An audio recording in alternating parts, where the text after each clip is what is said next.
I'm Thomas, and I'm a Research and Project Officer at ACRI, the Australia-China Relations Institute at the University of Technology, Sydney.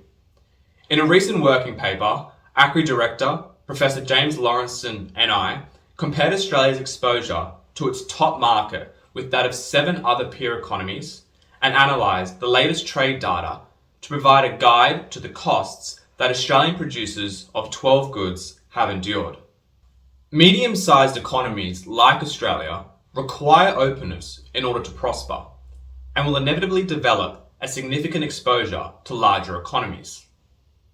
Whilst a recent report by the Australian Productivity Commission argued that Australia's exposure to its top 10 markets is not unusual when compared to the global average, we also found that even Australia's exposure to its top market, when benchmarked against 7 peer economies, for the most part, is not uncommon. It's quite a recent phenomenon that Australia's exposure to the PRC at 41% is an outlier, and this reflects historically high iron ore prices. This increase in exposure, however, has not come with an increase in risk for the most part, because the PRC has a reliance on this big ticket item, which is an essential steelmaking ingredient.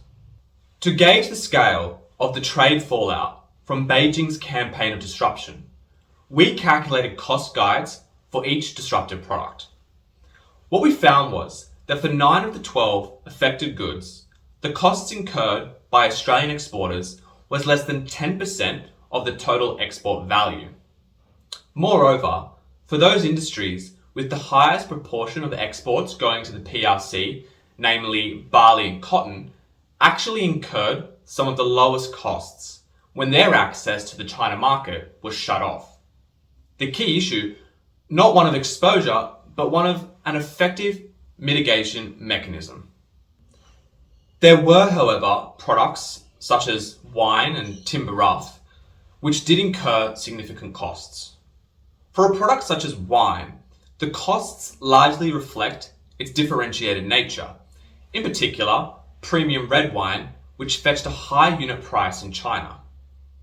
A lack of homogeneity means there is no unified global market that can easily connect Australian producers to buyers elsewhere.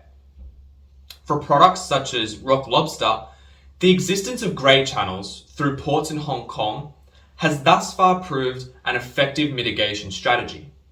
But it remains to be seen whether PRC authorities will decide to clamp down on this circuitous route. The implications of these findings are several.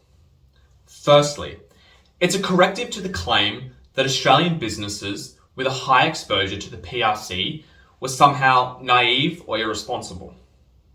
Exporters secured premium prices in the PRC for an extended period of time and were able to pivot to alternative markets when this opportunity closed.